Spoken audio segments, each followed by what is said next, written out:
ফুরফুরার আবু বকর সিদ্দিক রহমতুল্লাহ কলবে আঙুল দিয়ে বায়াত করেছিল ফতে আলী সাহেব, এবং এই ফয়েজের পরে উনি বাড়ি গিয়ে খাটে শুয়েছে, দেখেছে খাট ঠাট্টা করে কাঁপতেছে। উনি বলছে বোধহয় আমি শিরক করলাম না কি, বুঝেছে? এখন আসুন, এই সবার যদি রেসালাত টিকে থাকে ফতে আলী ওয়াহিদ রহমতুল্লাহ আলাইয়ের, তাহলে আবু বকর সিদ্দিক রহমতুল্লাহ রেসালাতটা নেই কেন?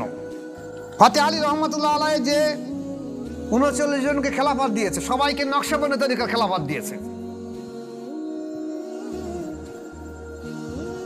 এবং সবাই কলবে আঙুল দিয়ে বায়াত করাচ্ছে।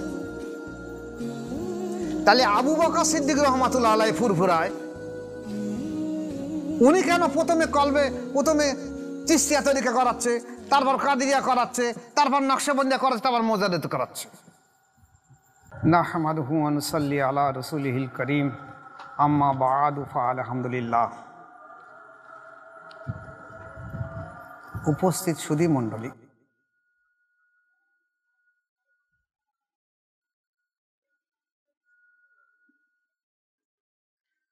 আপনাদেরকে আমি বহুবার বলেছি যে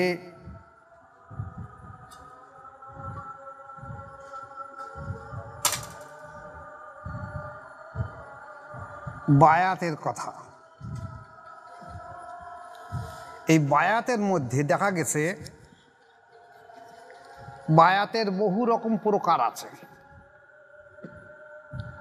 একটা বায়াত হলো বায়াতে রসুলে পাক সাল্লাল্লাহু আলাইহি সাল্লাম, যেটা সাহাবায়ে কেরাম রাসূলের কাছে বায়াত হয়েছে।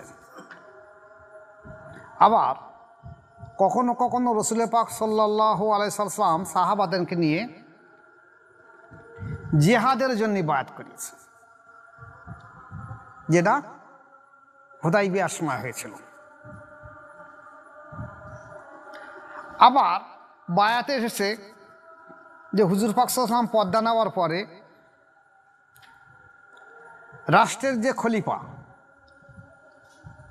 তার কাছে বায়াত এসে, যেমন আবু বকর সিদ্দিক বায়াত হয়েছে, তারপরে রাষ্ট্র খলিফা ওমর ফারুক, তারপর ওসমান গনি, তারপর হযরত আলী রাদিয়াল্লাহু, তারপর হাসান হোসেনের কাছে বায়াত গ্রহণ করেছে।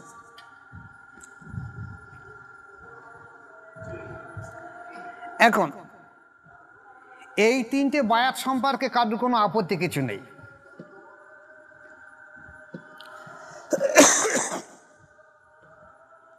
আর একটা বায়াত এসেছে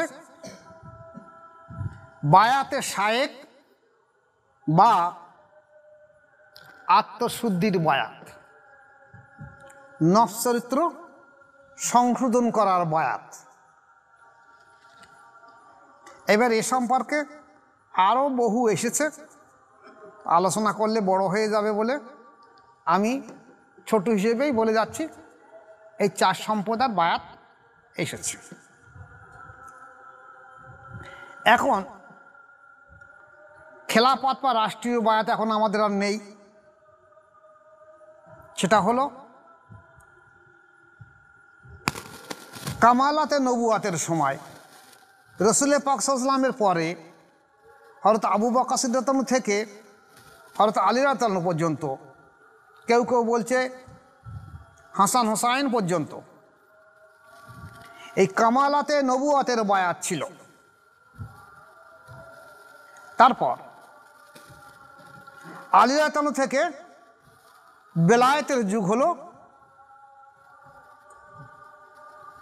তখন কামালাতে বেলায়েত শুরু হলো, নবুয়াতের যুগের অবস্থা শেষ হলো। নবুয়াতের যুগ যেদিন শেষ হয়েছে বেলায়েতের যুগ সেদিন শুরু হয়েছে। তাই বেলায়েতের যুগে দেখা যাচ্ছে রাষ্ট্রীয় আইন আর বায়াত নয়, এখন বায়াত হলো আত্মশুদ্ধির জন্য, নফসের চরিত্র সংশোধন করার জন্য বায়াত আমার কথা আছে, যেটা আমাদের দেশেও চলছে। এই আত্মশুদ্ধি বায়াতের জন্যে টোটাল বিশ্বে বহু বহু মাশায়েখ এসেছে, সাহাবাদের থেকে বহু বহু মাশায়েখ এসেছে। তার মধ্যে কালের গতিতে অনেক মাশায়েখের তরিকা অবলুপ্তি হয়ে গেছে, কিন্তু 4টে যে প্রধান তরিকা, অর্থাৎ কাদেরিয়া তরিকা, চিস্তিয়া তরিকা, নকশবন্দিয়া তরিকা আর মোজাদ্দিদের তরিকা। এই চারটে যে তরিকা, এই চারটে যে তরিকা, চারটে তরিকার মাশায়েখ যে চারটে তরিকা প্রসারণ করেছেন, এটা এখনো সারা বিশ্ব জুড়ে প্রসার আছে। এটা বায়াতে শায়েখ বা আত্মশুদ্ধির বায়াত। অনেকে দেখবেন সমাজের মানুষের কথা বলে, আমি এখন বায়াত হবো কেন, এখন আর খলিফার যুগ নেই। আরে খেলাফতের যুগ, সেটা হলো রাষ্ট্রীয় বায়াত, এটা তো আত্মশুদ্ধির বায়াত।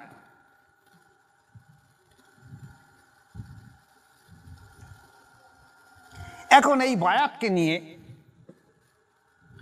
আমাদের দেশে বহু রকম মতভেদ রয়েছে। আমরা দেখেছি যে কাদেরিয়া তরিকা বায়াত ছিল বড় পীর সাহেবের, চিস্তিয়া তরিকা খাজা সাহেব, নকশবন্দি তরিকা বাহাউদ্দিন নকশবন্দি রহমতুল্লাহ আলাইহ, আর মোজাদের তরিকা পাঞ্জাবের সেরহিন্দে মোজাদ আল হোসেন রহমতুল্লাহ তরিকা।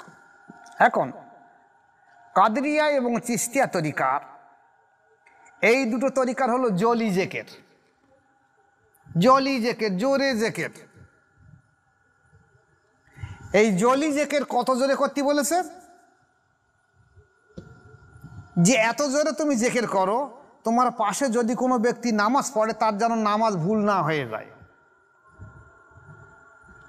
তোমার পাশে যদি কোনো ব্যক্তি ঘুমিয়ে থাকে তার ঘুম যেন না ভাঙে। তোমার পাশে কোনো ব্যক্তি যদি কোরআন তেলাওয়াত করে তার যেন তেলাওয়াতের অসুবিধা না হয়। অর্থাৎ এক কথা, জিকিরের উদ্দেশ্য হলো যে মানুষের 5টা ইন্দ্রিয় আছে, চোখ, কান, নাক, জিভ, ত্বক। একটা বিশেষ ইন্দ্রিয় হলো কান। এই 5টা ইন্দ্রিয়র মাধ্যম দিয়ে 6টা রিপু দমন হয়। এই 5টা ইন্দ্রিয়র মধ্যে একটা বিশেষ ইন্দ্রিয় কান। এই জেকের, আল্লাহর নামকে এই কানকে শোনানোর জন্য জেকের করা হয়। তাহলে এত জোরে করার দরকার নেই। এখন যদি বলা হয় কানকে জেকের শোনানো হবে, তাতে আত্মশুদ্ধি হবে কি করে? নফসের চরিত্র সংশোধন হবে কি করে? এখানে মজার জিনিস দেখেন, কাদেরিয়া আর চিস্তিয়া তরিকায় বলা হয়েছে নফস হলো নাভির নিচে, নফস হলো নাভির নিচে। কাদেরিয়া এবং চিস্তিয়া তরিকার কলব হলো বাম স্তনের 2 আঙ্গুল নিচে, রুহু হলো ডান স্তনের 2 আঙ্গুল নিচে, শের হলো বুকের মাজায়, খপি হলো কপালে, আকপা হলো মাথার তালুতি, আর নফস হলো নাভির নিচে। এই কাদেরিয়া আর চিস্তিয়া তরিকার 6টা লতিফা জিন্দা করতে হবে। তা কাদেরিয়া আর চিস্তিয়া তরিকার পদ্ধতি এমনভাবে এসেছে যে নফসকে নিয়ে কলবকে জেকের জারি করতে হবে। যার জন্যে এই কাদেরিয়ার এবং চিস্তিয়া তরিকার প্রথমে জলি জেকের দেওয়া হয়, তেমন লা ইলাহা ইল্লাল্লাহ জেকের দেওয়া হয় প্রথমে, আর শেষে আল্লাহর জেকের দেওয়া হয়। তা লা ইলাহা ইল্লাল্লাহ জেকের দেওয়া হয় কিভাবে? এই যে নাভির নিচে লা শব্দ, এখান থেকে লা তুলতে হবে, লা। এইবার রুহু এখানে ডান স্থানে 2 আঙ্গুল নিচে, এখানে খেয়াল করে কলব, শের এখানে খেয়াল করতে হবে, খপি এখানে, আকফা এখানে। তাহলে লা ইলাহা, এইবার এখান থেকে ধাক্কা মার দেবে, কল বাম স্থানে 2 আঙ্গুল ইল্লাল্লাহ, লা ইলাহা ইল্লাল্লাহ। এই যে আত্মশুদ্ধি করতে গেলে, এই কলবকে জেকের জারি করতে গেলে নফসকে নিয়ে কলবকে জেকের জারি করতে হবে, লা ইলাহা ইল্লাল্লাহ। এটা হলো কাদেরিয়া এবং চিস্তিয়া তরিকার পদ্ধতি। আর নকশবন্দি আর মোজাদের তরিকার পদ্ধতি আলাদা। নকশবন্দি তরিকার বলা হয়েছে কলব এখানে, রু এখানে, একটা লতিফা আলাদা আলাদা জিন্দা করতে হবে। নকশবন্দি আর মোজাদের 2 তরিকায় বলা হয়েছে খফি জেকের, গোপন জেকের। প্রথমে আল্লাহর জেকের দাও, 1 টাকার লতিফা জেন্দা কর, কলব এখানে, রু এখানে, সের এখানে, খপি এখানে, আকপা এখানে, নফস এখানে, 1 টাকা লতিফা জেন্দা কর। তাহলে কাদরিয়া আর চিশতিয়া তরিকা প্রথমে লা ইলাহা ইল্লাল্লাহ জিকির, আর নকশবন্দিয়া আর মোজাদ্দেদে প্রথমে আল্লাহ আল্লাহ জিকির। সব তরিকার নিয়মই হলো আত্মশুদ্ধি করা। এখন আমাদের দেশে যে বর্তমানে যে মিলাদ মাহফিল হচ্ছে, বা মসজিদে যে জেকেরের মজলিস হচ্ছে, বা মিলাদে যে জেকের করা হচ্ছে, এ কি আত্মশুদ্ধি হচ্ছে? এরা যে কোন তরিকায় জেকের করছে সেও জানে না, যে জেকের করাচ্ছে, যে করছে সেও জানে না, যে করাচ্ছে সেও জানে না। এইবার কাদেরিয়া আর চিশতিয়া তরিকার জেকেরের একটা নিয়ত আছে, নকশবন্দি মোজাদ্দেদের একটা নিয়ত আছে।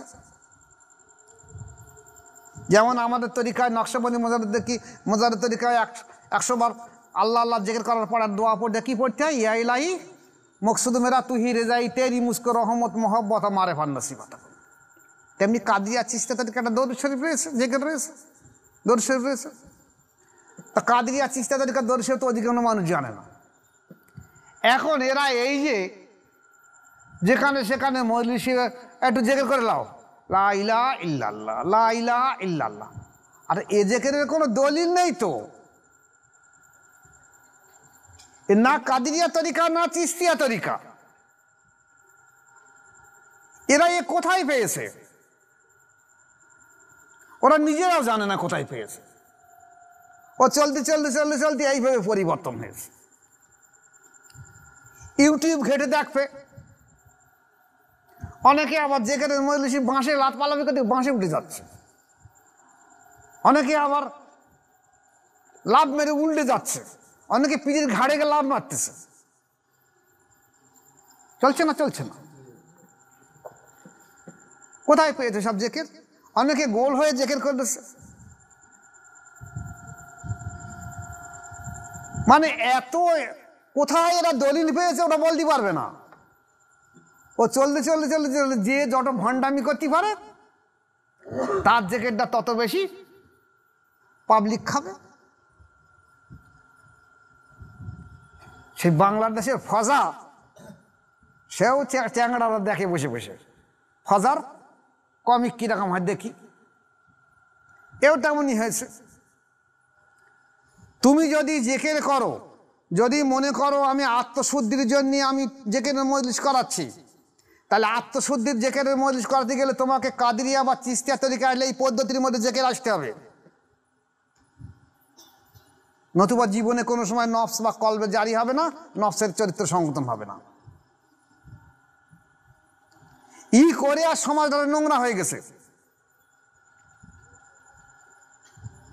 আর সত্য যেখানে তরিকা রয়েছে, সত্য যেখানে পীর মুরিদি রয়েছে, তার দিকে আঙুল তুলে বলছে যে আমার এখানে অনেক নতুন লোক এবারে এসে বলছে জেকেরের মজলিস শুনি, আয়রনটা কই, জেকেরের মজলিসটা কই? এটা সব মুখ মুখে চুপ করে বসে রয়েছে, ওয়াজ করছে না, জেকেরের মজলিসটা কই? মানে ওর কাছে পদ্ধতি যেমন জেকের হবে সেটা আমি একটু জেকের করব। এখন এই যে জেকেরের মজলিসটা শেষ করেছে কারা? নকশবন্দি তরিকার প্রথমে আল্লাহ আল্লাহ জেকের,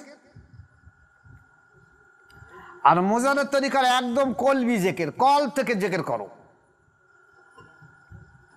যেন সেই জেকেরের শব্দে দুই ফেরেশতাও না জানতে পারে।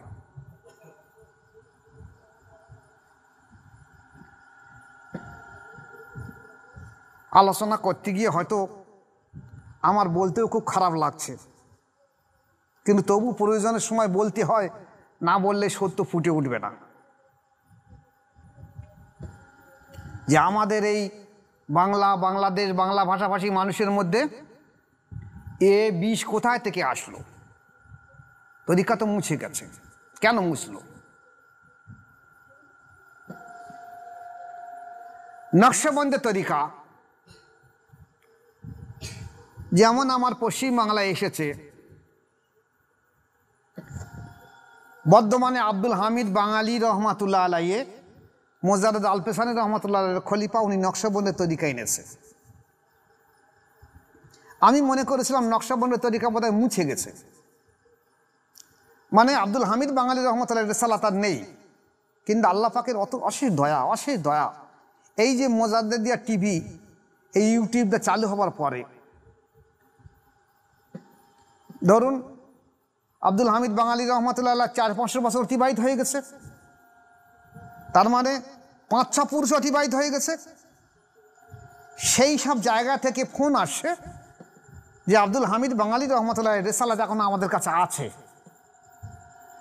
তবে রেসালাত দুর্বল হয়ে গিয়ে এখন 1-2 লতিফা করে জেন্দা আছে। আমার এই ইউটিউব হয়তো যারা দেখবে, যারা ফোন করে তারাও হয়তো এই ইউটিউব দেখবে, তারা বলেছে আমরা ইনশাল্লাহ খুব তাড়াতাড়ি আপনার ওখানে যাব। আপনি যে বলছেন যে এই যে জিকিরের কথা, কলব্রু, শেরকপি, আকফা, নব, সুলতান নজগার, ফানাফে শেখ, ফানাফে রসুল, আকরাবিয়াত, বা এই যে খেলাফত, রেসালাত, বেলায়েত, কামালাত, আমাদের ভিতরে সব নেই। আমাদের 1-2 লতিফা জেন্দা আছে। এখন আমরা আপনার এই ইউটিউব থেকে আপনার নাম্বার খুঁজে বার করে নিয়েছি। এখন ইনশাল্লাহ ঈদ বাদ আপনার ওখানে যাবো। রোজার সময় বারবার ফোন করেছে, ঠিক আছে আসুন। তাহলে দেখা যাচ্ছে নকশবন্দের তরিকা আমাদের দেশে এখনো মোজাদ্দেদ আলপেসানি রেসালাত থেকে এসেছে, যে আব্দুল হামিদ বাঙালি রহমাতুল্লাহ তার রেসালাতটা রয়ে গেছে। কিন্তু মাসুম বিল্লাহ রহমাতুল্লাহ আলাইহির যে মোজাদ্দেদ তরিকা এসেছে, দুজনের কাছে খেলাফত এসছে। একটা হলো মোস্তফা মাদানী রহমাতুল্লাহ আলাইহি, আর একটা হলো এই আমতলায় একজন। তা আমতলায় যেনার তার ঠিকানাটা পেয়েছি, দেখে একটু শরীর সুস্থ হলে ওখানে যাবো, একটুকুনি ওনার রেসালাত আছে কিনা খোঁজ নেবো। আর মোস্তফা মাদানী রহমাতুল্লাহ আলাইহির খোঁজ নিয়েছি, তো ওনার রেসালাতের কোনো খোঁজ এখনো আমার চোখে আসেনি, তবে নিশ্চয়ই আছে। আমি আরও খোঁজ নেওয়ার জন্য কিছু ব্যক্তিকে পাঠিয়ে দিয়েছি তদন্ত করার জন্যে। আল্লাহ যদি চায় খুব তাড়াতাড়ি আমার কানে এসে যাবে যে ওর রেসালাত আছে কি না আছে। তাহলে এরপরে দেখা গেছে নকশবন্দি আর মোজাদ্দেদ তরিকা যদি এইভাবে মুছে গিয়ে থাকে তাহলে আর এখন নেই। কিন্তু আদম বিন নুরি রহমাতুল্লাহ থেকে একটা রেসালাত বাংলাদেশ হয়ে পশ্চিমবাংলায় এসেছে, সুফি ফতে আলী ওয়াইসি রহমাতুল্লাহ নিয়ে এসে। ইনি যে কত বড় হাস্তি বুজুর্গ ব্যক্তি, আল্লাহ প্রেমিক, আল্লাহওয়ালা মানুষ, না দেখলে বুঝতে পারবে না।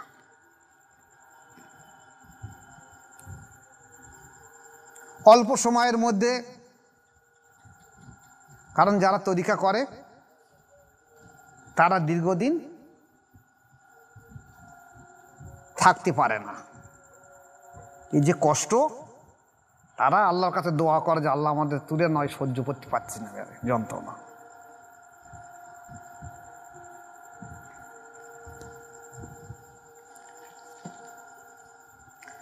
তা অচিরে উনি বিদায় হয়ে গেলেন, কিন্তু রেসালাত রেখে গেলেন 39 জনকে খেলাফত রেখে গেছেন। এই 39 জনের মধ্যে দেখা গেছে 2 মহিলা আছে, হযরতে জোহরা খাতুন, মুর্শিদাবাদের বাড়ি, সম্ভবত উনি ফতে আলী ওয়াইসি রহমাতুল্লাহ আলাইহির মেয়ে হতে পারে, বা খুব নিকট আত্মীয়, যেটা আমি পরে আলোচনা রাখতে যদি সময় হয়ে ওঠে। আর একটা হলো মোসাম্মদ শারাফাতুল্লাহ খাতুনের, হুগলি জেলায়। তা মহিলাদের বায়াত করার অনুমতি নেই, কিন্তু খেলাফতের অনুমতি আছে। খেলাফত মানে পূর্ণতা প্রাপ্ত, সার্টিফিকেট পেতে পারে, বায়াত করাতে পারবে না। কারণ মেয়েরা যদি পরপুরুষের হাতে হাত দেয় সেটা নিষিদ্ধ। তবে এমনি যদি নিজেদের মধ্যে হয়, নিজের নাতি পোতা হয়, সেটা স্বতন্ত্র ব্যাপার। এবার আসো, এই 2 জন তাহলে রেসালাত মুছে গেছে ফতে আলী সাহেবের 39 জন খলিফার মধ্যে। আর যে 39, তাহলে আর আছে কত? 37 জন। এই 37 জনের মধ্যে প্রথম খলিফা আব্দুল হক মাইজগ্রাম মুর্শিদাবাদে। এনার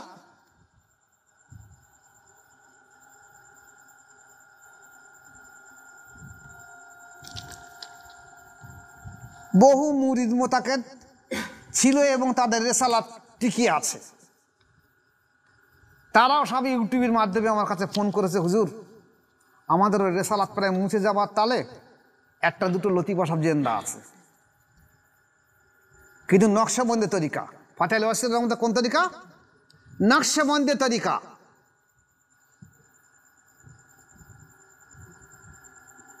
আবার দ্বিতীয় খলিফা হলো মাওলানা গোলাম সামদানি সাহেব। এই গোলাম সামদানি সাহেবের ছেলে হলো জমাতে উলামায়ে হিন্দের বোধহয় সেক্রেটারি না সভাপতি ছিল, কি নাম? হুসামউদ্দিন সাহেব। তার রেসালাত মুছে গেছে, কিন্তু উনি কিছু ব্যক্তিকে খেলাফত দিয়ে গেছেন। সেই খেলাফতের ভিতর থেকে একজনাই এবার বাংলাদেশ থেকে এসেছিল আমার যিনি, উনি গোলাম সামদানি সাহেবের রেসালাত প্রাপ্ত। তাহলে উনিও রেসালাত রেখে গেছে এবং উনিও বলছে কলবের অনুভূতি আছে।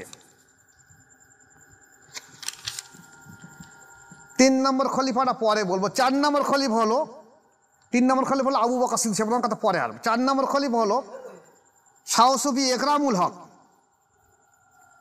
এনার বাড়ি মুর্শিদাবাদে। ইনি ফতে আলী সাহেবের আত্মীয় হন। এনার রেসালাত এখনো জারি আছে, তবে ওই একটা আবদাল লতিফা, একটা লতিফা আছে। বলছে আমাদের মুর্শিদ কলবে আঙুল দিয়ে বায়াত করায়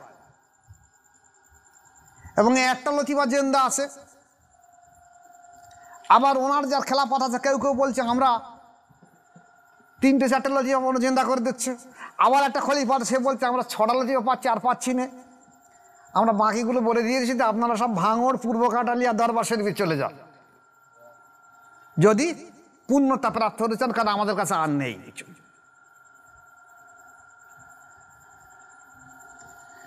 এইবারে ফতে আলী ওয়াসির রহমতুল্লাহ যেসব খলিফা আছে এই 39 জনের মধ্যে অধিকাংশ নকশবন্দি তরিকা কলবে আঙুল দিয়ে বায়াত করিয়েছে এবং কলবে আঙুল দিয়ে বায়াত করানোর সঙ্গে সঙ্গে কলবের অনুভূতি এসে। ফুরফুরার আবু বকর সিদ্দিক রহমতুল্লাহ কলবে আঙুল দিয়ে বায়াত করেছিল ফতে আলী সাহেব, এবং এই ফয়েজের পরে উনি বাড়ি গিয়ে খাটে শুয়েছে, দেখেছে খাট ঠকটা করে কাঁপতেছে। উনি বলছে বোধহয় আমি সেরেক করলাম না কি, বুঝেছে? এখন আসুন, এই সবার যদি রেসালাত টিকে থাকে ফতে আলী ওয়াসির রহমতুল্লাহ আলাইয়ের, তাহলে আবু বকর সিদ্দিক রহমতুল্লাহ রেসালাতটা নেই কেন? আজকের এইটাই আলোচনা হবে। হয়তো কথাটা ছড়িয়ে গেলে অনেকে আমার উপরে অসন্তুষ্ট হবে যে আপনি এমন কথা বলছেন, কিন্তু আমি অপারগ, আমাকে সত্য ফুটিয়ে তুলতেই হবে।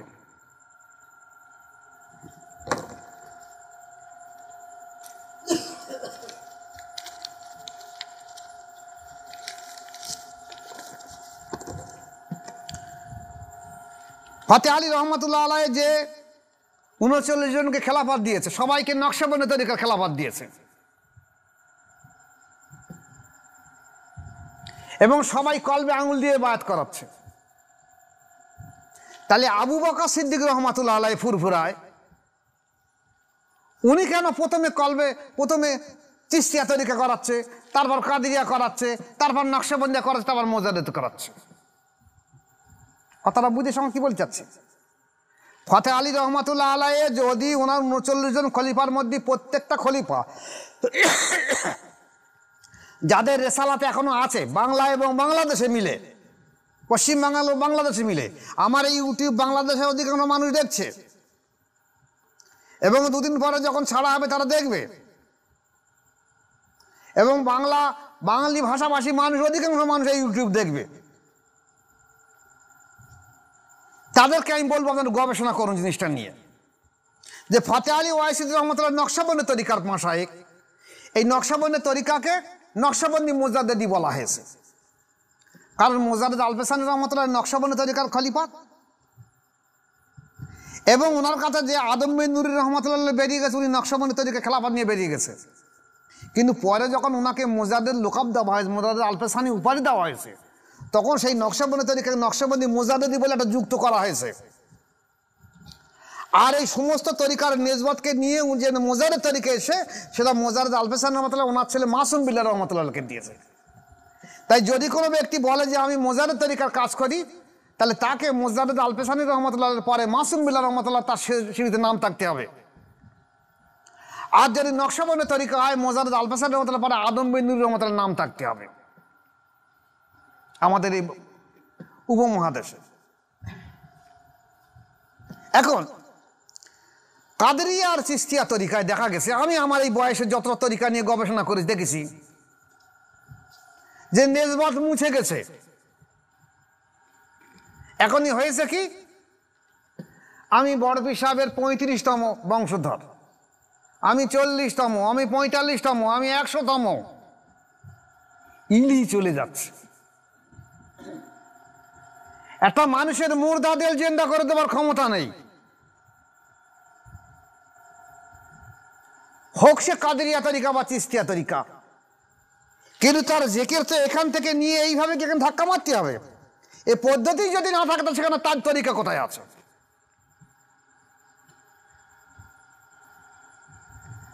আমাদের দেশে যে স্বনামধন্য তরিকা হলো প্রসারের মধ্যে যে আবু বকর সিদ্দিক রহমতুল্লাহ তরিকা প্রসারের মধ্যে স্বনামধন্য হয়ে রয়েছে। তা উনি যদি ফতে আলী রহমতুল্লাহর কাছে যদি নকশবন্দি তরিকার খেলাফত পেয়ে থাকে, কিন্তু উনি ওনার ওসিয়াতনামায় লিখছে 9 নম্বর ওসিয়াতনামায় যে আমি যে কাদেরিয়া, চিশতিয়া, নকশবন্দিয়া ও মোজাদ্দেদের তরিকা সম্পর্কে সবক ও তালিম দিয়া থাকি ও দিয়াছি, সেই মোতাবেক সকলে কায়েম থাকবেন। ইয়া হজরত পিরানি পীর শাহ আব্দুল কাদের জিলানী সাহেবের ও মাওলানা শাহ ওলিউল্লাহ মহাদেশ দেওলভী সাহেবের কেতাব অনুযায়ী করিয়াছি। ভালো করে কথাগুলো খেয়াল করবেন। তাহলে আপনি বড়পীর সাহেবের কেতাব আর শাহ ওলিউল্লাহ মহাদেশের দেওলভী রহমতুল্লাহ কেতাব অনুযায়ী সবক দিচ্ছেন, কেতাব তাই বলছে তো। তাহলে আপনি যে আপনার মুর্শিদের কাছ থেকে নকশবন্দি তরিকার সবক নিতেন সেটা কোথায় গেছে? আর নকশবন্দি তরিকার যে আঙুল দিয়ে ফয়েজ দিলে সঙ্গে সঙ্গে দিল জিন্দা হয়ে যায়। তাহলে আজকের এসব কম্পিউটারের যুগ, আজ কি কম্পিউটার যুগ, আজ তো সে যুগ আগেকার যুগ আর নেই। এখন একটা মানুষ অঙ্ক করবে সঙ্গে সঙ্গে ক্যালকুলেটার আনছে, এনে দেখা যাচ্ছে যে অঙ্কটা তার খাতায় টুকতি 2 ঘন্টা 3 ঘন্টা লাগবে, সে ক্যালকুলেটার এনে 2 মিনিট 3 মিনিটের মধ্যে অঙ্কটা করে দিচ্ছে। এখন বিজ্ঞানের যুগ, কম্পিউটারের যুগ, আধুনিক যুগ। তাহলে আজ যদি নকশবন্দি তরিকায় কলবে আঙুল দিলে ফয়েজ দিলে কলব যে জারি হয়ে যায়, তাহলে আজকে কেন একটা মানুষকে কাদেরিয়া তরিকায় 10 বছর বসিয়ে রেখে দেওয়া হলো, তারপর চিশতিয়া তরিকা দেওয়া হলো 10 বছর, তারপর নকশবন্দি দেওয়া হলো, তারপর মোজাদ্দেদ তরিকা দেওয়া হচ্ছে, তাহলে 40টা বছর চলে যাচ্ছে। এদিনে আমি গুসকরায় গিয়েছিলাম, গুসকরা আসেব গেছিলাম বোধহয়। গুসকরা যে একটা ডাক্তার সাহেব, উনি মেজর হুজুরের মুরিদ ছিলেন। ডায়েরি এনেছে অনেকগুলো, এনে আমাকে দিচ্ছে, হুজুর দেখেন আমি প্রথম চিশতিয়া তরিকা করেছি, 41 দিন পর পর মেজর হুজুর কাছে গেছি, উনি সবক পাল্টে পাল্টে পাল্টে চিশতিয়া তরিকা শেষ করে দিয়েছে। এই দেখেন আমার ডায়েরিগুলো। আবার কাদেরিয়া তরিকা দিচ্ছে, আবার কাদেরিয়া তরিকার 41 দিন পর পর গেলে সবক পাল্টে দিচ্ছে। এই দেখেন ডায়েরি ফেলে দেখেন চিশতিয়া কাদেরিয়া তরিকাও শেষ করেছে। তারপর নকশবন্দি তরিকা দিয়েছে, এই দেখেন ডায়েরি দেখে নেন, এই নকশবন্দি তরিকাও 41 দিন পর পর গেলে একটা সবক পাল্টে দিয়েছে, নকশবন্দি তরিকা আমি শেষ করেছি। তারপরে আবার গেছি মোজাদ্দেদ তরিকা দিয়েছে, এই দেখেন আমার ডায়েরি খুলে দেখেন, এই 41 দিন পর পর একটা সবক পাল্টে আমি মোজাদ্দেদ তরিকা শেষ করে দিয়েছি। কিন্তু কলব জারি হয় এটা আমি কোথায় পাবো? তা আমার তো সব তরিকা শেষ। তো হুজুর তাহলে আমার কি কলবে জারি হবে না? আমি বলি না, হবার কি আছে। নকশবন্দি তরিকায় যেখানে বলা হয়েছে যে কলবে আঙুল দেওয়ার সঙ্গে সঙ্গে কলব জারি হয়ে যাবে, মোজাদের তরিকায় বলা হয়েছে কলবে আঙুল দেওয়ার সঙ্গে সঙ্গে কলব জারি হয়ে যাবে 1 সেকেন্ড থেকে 40 দিন। একটা মুর্শিদের ক্ষমতা হলো, দায়িত্ব হলো, কর্তব্য হলো তাকে আঙুল দিয়ে সঙ্গে সঙ্গে কলব জারি করে দেওয়া। তার বুঝতে একটু সময় লাগে, কিন্তু জারি সঙ্গে সঙ্গে হবে। এটা হলো মুর্শিদ তার ক্ষমতা দিয়ে করে যেতে হবে। তা আপনি আগে কাদিয়া দিচ্ছেন, চিস্তিয়া দিচ্ছেন, নকশবন্দিয়া দিচ্ছেন, মোজাদের দিচ্ছেন, যেখানে মোজাদের তরিকা সমস্ত তরিকার মূল নিসবত মোজাদের তরিকায় রয়েছে, তাহলে আমি আজ কেন কাদিয়া বাগর করবো, কেন চিস্তিয়া করব, কেন নকশবন্দিয়া করব? আমার কথা বুঝিস? যদি মোজাদের তরিকা করলে আমি সব তরিকা পেয়ে যাচ্ছি, সব তরিকার নিসবত। যার জন্য আমাদের মোজাদের তরিকায় যখন আমরা দোয়া করি দেখবেন যে কাদরিয়া, চিস্তিয়া, নকশবন্দিয়া, মোজাদের 4 তরিকার একরার করে দোয়া করতে হয় মোরাকাবা মোনাজাতের সময়। 4 তরিকাকে নিয়ে, কারণ 4 তরিকার মূল নিসবত হলো মোজাদের তরিকা। তাহলে ইনি নকশবন্দি তরিকার ফতেহ আলী সাহেব রহমতুল্লাহ কাছ থেকে খেলাফত পাওয়ার পরে ইনি কেন চিস্তিয়া তরিকার তালিম দিচ্ছে আর কাদিয়া তরিকার তালিম দিচ্ছে? 10 বছরের পর বছর বসে গেছে। তারপর যখন নকশবন্দি তরিকার বায়াত করাচ্ছে তখন তো নকশবন্দি তরিকার কলবে আঙুল দিয়ে বায়াত করাতে হবে, তাও করায়নি। ওইভাবে বলছে নকশবন্দি তরিকার আমল কর। মোজাদের তরিকা যখন এসে তখন কলবে আঙুল দিয়ে বায়াত করতে হবে, বলছে ওইভাবে মোজাদের তরিকার আমল করে থাকো। এই জন্যই একটা মানুষের কলব জারি নেই, দেশালাত বন্ধ হয়ে গেছে, মুছে গেছে।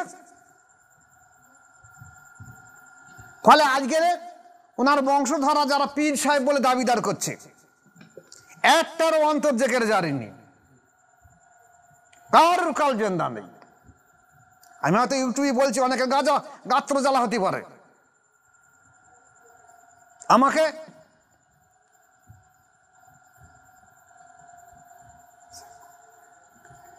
কি হুজাইফা সিদ্দিকী নাকি একজনা, সম্ভবত হুজাইফা, আমার খাতায় নাম টোকা, ফোন নাম্বার টোকা রয়েছে, ছোট যদি কোন পোতা হবে, আমাকে রোজার মাসে ফোন করেছে, খুব ভদ্র ভাষায়, চাচাজি আপনার মাদ্রাসার ছাত্র কজন আছে? আমি বলি আপনি কে বলছেন? বলছে আমার ঠিক ফোন নাম্বার বা আমার নাম্বার আমি পরে বলবো, আপনি বলুন আপনার মাদ্রাসার ছাত্র কজন আছে। আমি বলছি আমার মাদ্রাসা আছে, আপনি জানলেন কি করে? বলছে না শুনেছি, বলুন। আমি বলি 85 জন ছাত্র আছে। তা বলছে আপনার বিল্ডিং, বাথরুম, কল, কনস্ট্রাকশন যদি কোনো কিছু ঘাটতি থাকে আমাকে বলুন। আমি বলি আপনি কে, আমার মাদ্রাসায় টাকা দেবেন?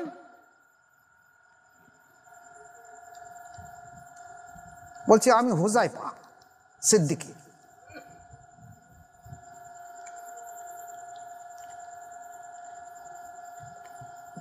তা আমি বলি আমার মাদ্রাসা দান করতে গেলে 3টে শর্ত আছে। প্রথম হলো তাকে 4টে তরিকার মধ্যে যে কোনো তরিকায় তাকে বায়াত হতে হবে এবং সেই মুর্শিদের মত পথ মেনে চলতে হবে। তাকে শরিয়াত সুন্নতের পাবন্দি হতে হবে আর তার আয় হালাল হতে হবে, সোর্স অফ ইনকাম। তা আপনি কোথায় বায়াত আছেন? বলছি হ্যাঁ আমরা তো বায়াত আছি। আমি বলি আপনারা তো জন্মালে পীর সাহেব হয়ে জন্মান, কারণ ওই কি বলে আব্বাস সিদ্দিকীর বাপ বলেছে আমাদের তো জন্মালে পীর সাহেব হয়। তা আপনি বায়াত কোথায় আছেন? বলছে আমি একজনের কাছে বায়াত আছেন। বলুন দেখি চিস্তিয়া তরিকার সন্ধিবেলা দোয়ার দর্শনটা বলুন দেখি। আর কিছু বলা বল তাহলে টাকা নেবেন না? আমি যেটা বলছি সেটা আপনি বলুন। আপনার ওখানে পীর সাহেব কে আছে? কার কাছে বায়াত হয়েছেন? কার অন্তর জেকের জারি আছে? বলে তাহলে আমাদের এখানে পীর সাহেব নেই। আমাদের কেউ নেই, একটা দেখান আমাকে। রেসালাত নেই, খেলাফত নেই, বেলায়েত নেই, কামালাত নেই, আপনি পীর সাহেব খুঁজে পাচ্ছেন কোথায়? পুরপুরে আপনাদের তরিকা তো ভুলি যাবে দাঁড়িয়ে রয়েছে। ফতেহ আলী ওয়াইসিদ রহমতুল্লাহ যেখানে নকশবন্দি তরিকা খেলাফত দিয়ে দিয়েছে, আর আবু বকর সিদ্দিক সাহেব সেখানে আগে চিস্তিয়া তরিকা করাচ্ছে, তারপর কাদরিয়া, তারপর নকশবন্দি, তারপর মোজাদ্দেদ দিয়া। কোথায় পেয়েছে দলিল? উনি কিতাব অনুযায়ী করাচ্ছে, তাহলে মুর্শিদের মত অনুযায়ী করায়নি। যার জন্য টোটাল রেসালাত বন্ধ হয়ে গেছে। যাদেরকে খেলাফত দিয়েছে আবু বকর সিদ্দিক সাহেব 564 না 65 জনকে, দুই একজন বাদে কারোর তেল চিন্তা নেই। যে এসে বায়াত গ্রহণ করেছে তাকে একটা টুপি বা পাগড়ি দিয়ে বলতে যাও তোমাকে খেলাফত দিয়ে দিয়েছে, তুমি সেখানে জেকেরের মজলিস করাওগে আর চেষ্টা চরিত্র করো, আল্লাহ চাইতে তোমার অন্তর জেকেরে জারি হয়ে যাবে। সে মনে করে যে আমি তো পীর সাহেব হয়ে গেছি, বাড়ি চলে গেছে। যে এসে বায়াতে তারে খেলাফত দিয়েছে, যে এসে বায়াতে তারে খেলাফত দিয়েছে, এইভাবে 564 জন দিয়েছে। আর খেটে খেটে খেটে খেটে করে কজন করতে পারবে? যদি বলে নুর আমিন সাহেবের কাছে ওখানে গেলে ফয়েজ পাওয়া যায়, করবে কেন? উনি তো আবু বকর সিদ্দিক সাহেবের মুরিদ না, উনি মুরিদ ছিলেন গোলাম সামদানি সাহেবের। গোলাম সামদানি সাহেবের কাছ থেকে তারপর আবু বকর সিদ্দিকের কাছে বায়াত গ্রহণ করলেন। ইতিহাস ঘেঁটে দেখবেন। এখন আমার একটা চিন্তা ভাবনা হলো যে এই তরিকার এই নিসবতটা মুছে গেল কেন? যে আবু বকর সিদ্দিক রহমতুল্লাহ তখন জমাতে উলামায়ে হিন্দের সেক্রেটারি হয়েছিলেন আর নুর আমিন সাহেব সভাপতি হয়েছিলেন। এই জমাতে উলামায়ে হিন্দকে জেন্দা করতে গিয়ে উনি ওই সমস্ত জায়গায় খেলাফত দিয়েছেন যাতে সেই মানুষগুলো আমার দিকে আকৃষ্ট হয় এবং আমরা জমাতে উলামায়ে হিন্দ তৈরি করতে পারি। কারণ জমাতে উলামায়ে হিন্দের মাধ্যম দিয়ে তখন ইস্ট ইন্ডিয়া কোম্পানির বিরুদ্ধে প্রতিবাদ করেছে। জমাতে উলামায়ে হিন্দের সর্বভারতীয় সেক্রেটারি ছিল হোসেন আহমদ মাদানি আর বাংলার সেক্রেটারি ছিল আবু বকর সিদ্দিক রহমতুল্লাহ আলাইহ। তাহলে এই যে তরিকা আর এই জমাতে উলামায়ে হিন্দ দুটো একসঙ্গে করতে গিয়ে এমনভাবে গোজামিল করেছে যে মূল তরিকাটাই মুছে গেছে। আর সেখানে তরিকার নিসবত কেউ নেই। আপনারা বলুন যে আপনাদের এলাকায় যে যারা ফুরফুরা থেকে যাচ্ছে যে পীরে কামেল পীর সাহেব বলে গিয়ে খানিকক্ষণ জেকেরের মজলিস করাচ্ছে না, করায় না? করাচ্ছে তো। তা সেখানে কি এই পদ্ধতির মাধ্যমে জেকেরের মজলিস করাচ্ছে? যে তোমরা খেয়াল করো, নাভির নিচে হলো নস, এখান থেকে রুহুর মোকাম হলো ডান দুধের 2 আঙ্গুল নিচে, এখানে খেয়াল করো। এইবার শের বুকের মাজায়, খপি কপালে, আকফা মাথা তালুতি, এখান থেকে লা ইলাহা, এইবার কলবে ধাক্কা মারো বাম দুধের 2 আঙ্গুল নিচে ইল্লাল্লাহ। এরম করে তো কোনো জায়গায় জেকের করায় না, নাকি করাচ্ছে? তাহলে এরম করে যদি জেকেরে না করা তাহলে কোন তরিকায় তুমি জেকের করাচ্ছ? তোমরা তো বলছো না পীর সাহেব, না হলো কাদিরিয়া তরিকার জেকের, না হলো চিস্তিয়া তরিকার জেকের, না হলো নকশবন্দিয়া, না হলো মোজাদ্দেদিয়া তরিকার জেকের। তাহলে এইভাবে পীর সাহেব বলে দাবিদার করে আর পাগড়ি ফেলে দিয়ে বায়াত করিয়ে এই সাধারণ বাংলা এবং বাংলাদেশের মানুষগুলোকে বিভ্রান্ত করে ফেলে দিচ্ছে। আর যেখানে সত্য রয়েছে সেখানে মুছে দেওয়ার চেষ্টা করছে, যেটা আবু বকর সিদ্দিক রহমতুল্লাহ ওনার ওসিয়ার নামায় কথা বলেছে।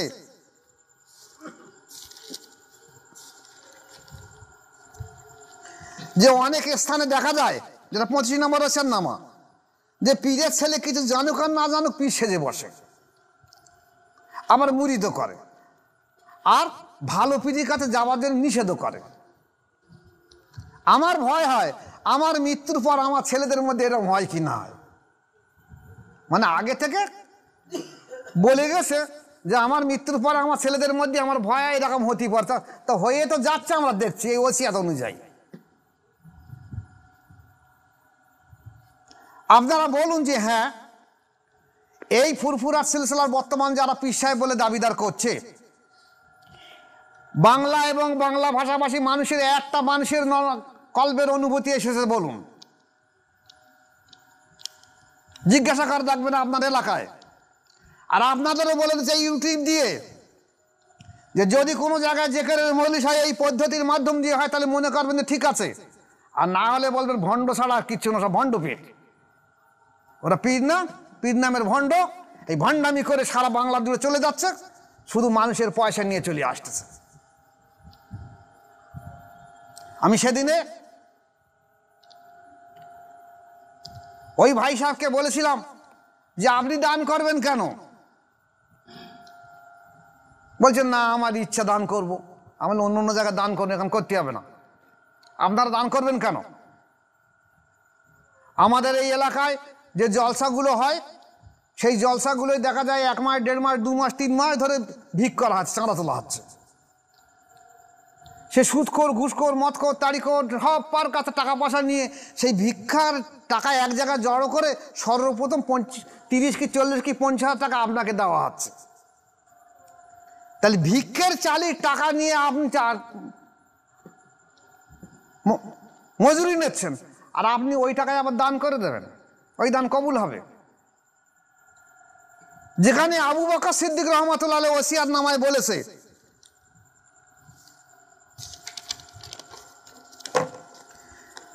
23 নম্বর ওসিয়াত, যে ওয়াজ আর নসিহত আল্লাহর রাস্তে করবে। যদি কেউ আল্লাহর রাস্তে কিছু দেয় তা নেবে। বাজে স্থানের লোকেরা ভালো মন্দ, সুদখোর, ঘুষখোর ইত্যাদি চাঁদা জমা করিয়া ওয়াজকারীকে দেয়, ইয়া নাজায়েজ। তাহলে এই নাজায়েজ টাকা, অবৈধ হারাম টাকা নিয়ে আবার আপনি দান করবেন আমাকে? আস্তে আস্তে মোবাইলটা রেখে দিয়ে দিয়েছে।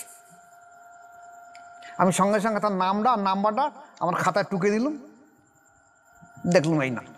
তাহলে আপনারা আসুন, যে 4টে তরিকা যে আজ বর্তমান পৃথিবীর বুকে রয়েছে, তাহলে আবু বকর সিদ্দিক রহমাতুল্লাহ আলাইহির নেসবতের কিচ্ছু নেই, কিন্তু বায়াত হলে কিন্তু মারা পড়ে যাবে একদম। ওনার ফতে আলী সাহেবের যে অন্যান্য খলিফাগুলো আছে সবার কাছে নেসবত রয়েছে, সবাই নকশবন্দি তরিকার, কারোর 1টা লতিফা, কারোর 2টো লতিফা, কারোর 3টে লতিফা, কারোর 6টা লতিফা পর্যন্ত আছে। আমার কাছে এই ফতে আলী সাহেবের খলিফার 39 জন খলিফার মধ্যে অধিকাংশ খলিফা ফোন করেছে, বলছে ঈদ বাদ যাবো।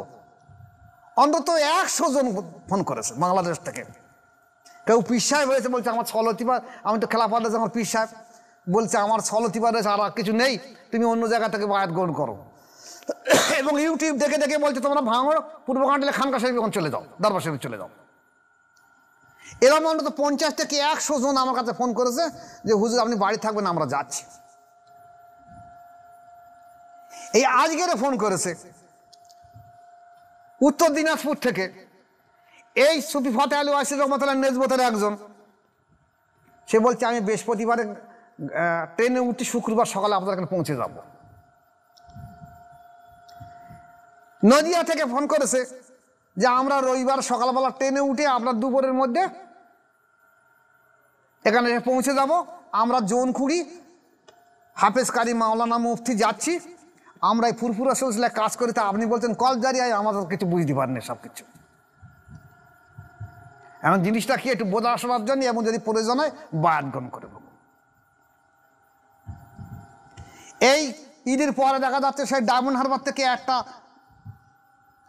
গাড়িতে করে কিছু মাওলানা, কিছু হাফেজ সাহেব, কিছু মাস্টার সাহেব, হাজি সাহেব আসলো। তারা এসে কুতুবখানায় বসলো, আমি যথারীতি নাস্তা দিলাম। ওরা বলছে নাস্তা খাওয়া পরে হবে, আগে আমাদের বায়াত করে দেন। তা আমি বলতে টিফিনটা করে নাও, হবে পরে। বলছে না, আগে বায়াত করে দেন, আমার ইউটিউব সব দেখেছি, আমি কী প্রশ্ন করবো। আমি বলতে জিজ্ঞেস করা থাকতে বলেন। বলে কী প্রশ্ন করবো, আমার ইউটিউব সব দেখেছি। বায়াত হওয়ার জন্য মন স্থির করে এনেছে, আপনি বায়াত করেন আগে। আমি ফের, ওরা আবার মিষ্টি টিষ্টি এনেছে, আমি বাড়ি থেকে ফের আরেকটা টিফিন এনে দিয়েছি। বলছে না, আগে বায়াত করার পরে মিষ্টি খাওয়া হবে। বাধ্য হয়ে বায়াত করে দিলাম। তারা বায়াত হয়ে এইবার নাস্তা ফাস্তা খেয়ে, তারপর দুপুরে 2টো ভাত দিলাম, খেয়ে চলে গেল।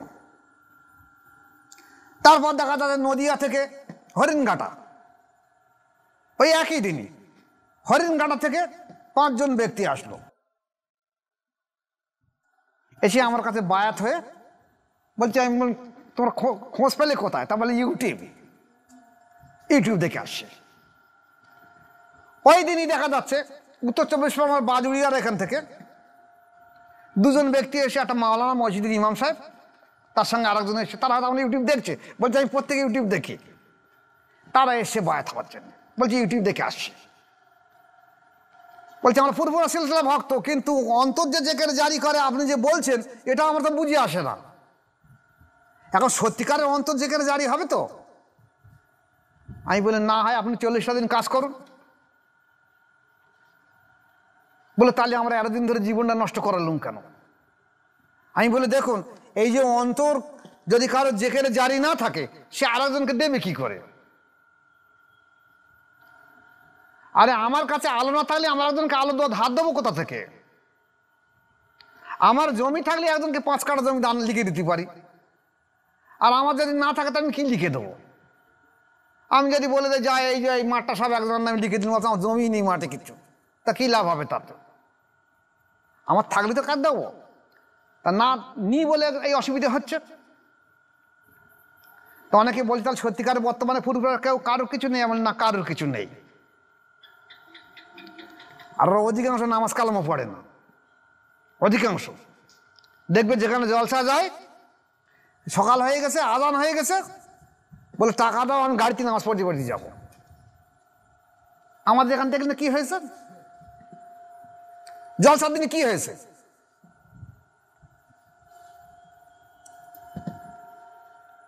মাগরিবের আজান হচ্ছে, উঠে এসে এখানে বসে ইফতার করে নিয়েছে। আমার জলসা থেকে আমাকে বললো যে আমরা তাহলে কি নামাজ আরম্ভ করে দেবো? বলে নামাজ আরম্ভ করে দিয়ে দাও। আমি বললাম তাহলে এখানে নামাজ পড়ে নেই? বলছে না, আমি এখান থেকে টোনা এখানে নামাজ পড়বো। এখন এখানে নামাজ শুরু হয়ে গেছে আর এখানে ইফতার করে এখান থেকে টোনা এখানে নামাজ পড়ে, মানে নামাজও পড়ে না এরা, কিন্তু বায়াতটা ঠিক করে যাচ্ছে পাগড়ি ফেলে। এই ভণ্ডামি করে কতদিন চলবে?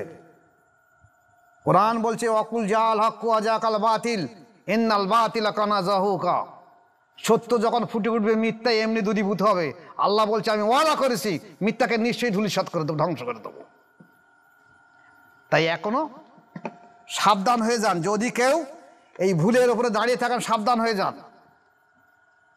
কারণ পীর মুরিদি করে খাওয়ার জন্য আল্লাহ পাক দুনিয়ায় পাঠায়নি।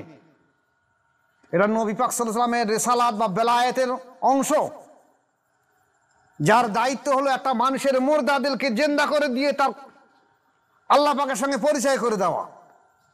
আর সেই কাজ না করে আমি যদি দু হাতে পয়সা লুটিয়ে বাড়ি গাড়ি করি, আর যখনই নতুন গাড়ি বাইর হবে আর আমি কিনে নেব, তাহলে আমাকে কবরে গিয়ে জবাব দিতে হবে না? কাল কিয়ামতে জবাব দিতে হবে না যে তুমি পীর সাহেব না তাতে পীর মুরিদি করে এই ব্যক্তিগুলো জীবন নষ্ট করেছো কেন?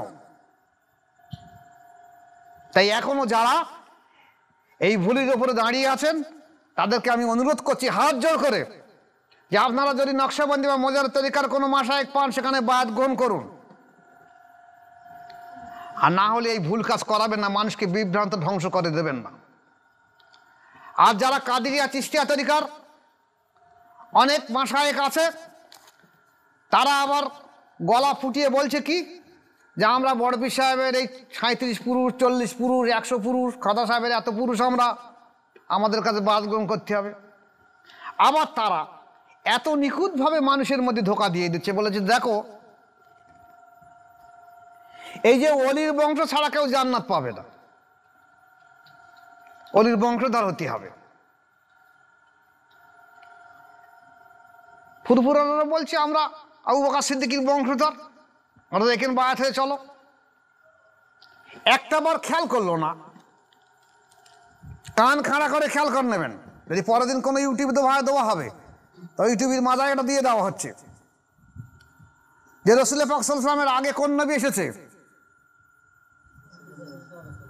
হযরত ঈসা আলাইহিস সালাম, ওনার কোনো বংশধর ছিল? ছিল কোনো বংশধর? তাহলে উনি তো মুরিদ রেখে গেছেন, তাদের মাধ্যম দিয়ে তরিকা চলেছে। তো তাহলে কি তোমরা বলবে যে বংশধর না বললে চলবে না? বংশধর হতে হবে। আমার কথা বুঝেছ কি বলছে? খেলাফত যাকে দেওয়া হয়েছে আল্লাহ প্রদত্ত, তাকে ক্ষমতা দেওয়া হয়েছে, সে তো আহলে বায়াতের অংশ। রাসূল পাক সাল্লাল্লাহু আলাইহি ওয়াসাল্লামের হুকুম মোতাবেক সে বায়াত করাচ্ছে, আল্লাহর হুকুম মোতাবেক সে বায়াত করাচ্ছে। আর তোমার কাছে কিছু নেই, তুমি মনে করো যে আমি এই ওলির বংশধর থেকে এসেছি বলে আমি বায়াত করা হয়ে যাবে। ভুলে যাও এসব কথাগুলো। এখনো বলছি সাবধান হয়ে যাও, নতুবা কিন্তু পরবর্তীকালে খুব খারাপিয়াত আছে। মানুষ যখন সত্য আরো বেশি ফুটে উঠবে তখন মানুষ প্রত্যক্ষ প্রশ্ন করবে যে আপনার অন্তর যেখানে জারি নেই আপনি পাগড়ি ফেললেন কেন? আপনার অন্তর যেখানে জারি নেই আপনি বায়াত করাচ্ছেন কেন? আল্লাহ পাকের লাখো শুকরিয়া যে আমরা যে মোজাদের তরিকায় পরিচালনা করাচ্ছে, এই তরিকার আমি দেখেছি 100 জনের মধ্যে যারা আন্তরিকতার সঙ্গে বায়াত গ্রহণ করেছে অন্তরের সঙ্গে, 100 জনের মধ্যে 99.99 জন লোকের অন্তর জিকিরে জারি হয়েছে। এটা আল্লাহ পাকের শুকর। এটা তরিকার নিসবতের আত্মিক ফায়েজ। আর রুলাইমি সাহেব যেখানে বলেছেন না 10টায় 6টা হলেই হবে, তাকে পীর সাহেব বলে বানা যাবে, আমাদের মোজারের তরিকা বলছে না, কেন হবে না। আমার মুর্শিদ কেবলা শাহ সুফি জয়নুল আবিদিন মুজাদ্দিদি রহমাতুল্লাহ আলাইহি উনি বলেছিলেন, আমাকে খোকা শুনে রেখে দাও যে আমার এই মুরিদগুলোকে দেলজেন্দা করতে পারিনি আমি, এই দায়িত্ব তোমাকে দিয়ে দিচ্ছে এবং বলে দিয়েছে এই পদ্ধতির মধ্যে প্রয়োগ করবে দেলজেন্দা হয়ে যাবে। আমার এখন বয়স হয়ে গেছে, আমি পেরে উঠতে পারছি না। তাই 100 জনের মধ্যে 100 জনের অন্তর জিকির জারি করে দিতে হবে। আমি দোয়া করি আল্লাহ পাক তোমাকে সেই শক্তি দেখ, যতদিন তুমি জীবিত থাকো সেই কাজ করতে থাকবে। তাই আমি দেখেছি 99.99 জনের বাদ অন্তর জিকির জারি হয়েছে। যদি কেউ অন্তর থেকে মেনে নিতে বিশ্বাস করেছে তার অন্তর জারি হয়ে গেছে। তাহলে বর্তমান জমানার পক্ষে মোজারের তরিকা সর্বশ্রেষ্ঠ তরিকা, সর্বোত্তম তরিকা। চেষ্টা করবে মানুষকে হাতে না ধরে পায়ে ধরিয়ে যে বায়াত গ্রহণ করে অন্তরটা জিকির জারি করে আমরা তো মারব, নতুবা কিন্তু কোনো উপায় নেই। শুধু পীর সাহেব পাগড়ি ফেলে দিলে যে ধরতে পারলে আমি ধরলুম আর ওইভাবে থাকলুম। আর আমাদের দেশের এমন একটা ভুল ধারণা রয়ে গেছে, যদি মানুষকে জিজ্ঞাসা করা হয় আপনি কোথায় বায়াত আলেন, আমি দাদা হুজুরের নামে রয়েছে। তো দাদা হুজুর দেখেছো? তা বল না দেখি। তাহলে তুমি কী করে বায়াত আনলে? বলে দাদা হুজুরের নামে। আর ওরাও যারা বায়াত করাচ্ছে বলছে দাদা হুজুরের নামে বায়াত করাচ্ছে। তুমি বলো দাদা হুজুরের কলবের ফয়েজ থেকে আমার কলবে আসো। তাহলে তুমি কি যে কথা বলছো, ও তো নিজে নিজে বলতে পারে, তুমি এসব বলছো কেন? তোমার কিছু না থাকে তুমি দিও না, তাকে বলো না দাদা হুজুরের কলব থেকে ফয়েজ তোমার কলবে আসে মানে কি? তুমি তো ভায়া হচ্ছ, মিডিয়াম হচ্ছ, মিডলম্যান হচ্ছ। তাই মিডলম্যানের তোমার ভেতরে তুমি এসব বাদ করছো কেন? এসব ভুল ধারণা, ভুল আকীদা। আল্লাহ পাক আমাদের প্রত্যেককে তৌফিক দেখ, যেন আল্লাহ পাক আমাদের সঠিক জ্ঞান বুঝ দেয়। এবং 4টে তরিকার প্রত্যেক তরিকার নেজবত রয়ে গেছে, কিন্তু কাদিয়া তরিকা, চিশতিয়া তরিকার নেজবত দুর্বল হয়ে গেছে। তেমন মাশায়েখ নেই যে মাশায়েখ নিজের অন্তরের ক্ষমতা দিয়ে ফয়েজ দিয়ে একটা মুতাদিলকে জিন্দা করে দিয়ে দেবে, এমন ব্যক্তির অভাব। আর নকশবন্দি তরিকা রয়েছে, তাও আমি দেখছি তো ওই একই অবস্থা। 1 লতিফা, 2 লতিফা, 4 লতিফা, 6 লতিফা পর্যন্ত রয়েছে। আমি দেখতে পাচ্ছি সারা বাংলা, পশ্চিমবাংলা, বাংলাদেশ মিলে যে যা আমার কাছে ফোন আসে দেখছি। কিন্তু মোজারের তরিকার এখনো পূর্ণতা প্রাপ্ত রয়েছে।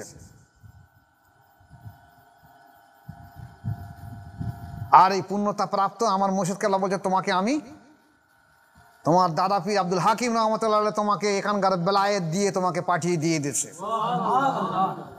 যে আমাকে পশ্চিমবাংলা পাঠানোর আগে বলেছিল তোমার কাছে একজন আসবে, তাকে আমি হিন্দুস্তানের বেলায়েত দিয়ে পাঠিয়ে দেওয়া হবে। তার নাম অমুক, তার সমস্ত কিছু হুবহু নকশা দিয়েছে। উনি দীর্ঘদিন ধরে পীর মুরিদি করেছেন আর খুঁজে খুঁজে দেখেছেন সেই ব্যক্তিটা কবে আসবে। আমার দেখার পরে তারপর বললো হ্যাঁ আপনার দ্বারা, আপনারই হুকুম, আপনার দ্বারাই আবার এই তরিকা জিন্দা হয়ে যায়, মোজারের তরিকা।